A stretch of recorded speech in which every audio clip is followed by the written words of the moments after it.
Sometimes we tend to think of compliments as growth and silence as failure.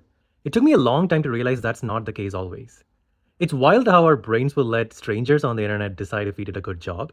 You could paint a wall, finish a project, cook the best meal of your life, and still feel like it doesn't count until someone else says it's impressive. I was unfortunately brought up with external validation as a measuring scale. For years, I chased it like oxygen because only that brought approval from the people I depended on. Grades, praise, performance reviews. If someone else approved, I felt worthy. The trap of that is it trained me to work for applause instead of alignment. The second the applause stops, so did my motivation. Over time, I learned that intrinsic motivation feels quieter. It doesn't give you the same rush, but somehow gives you peace. It's when you do something because it feels right, not because someone else claps for it. If you're trying to build intrinsic motivation, what I've learned from myself is that starting small helps. Notice what makes you lose track of time.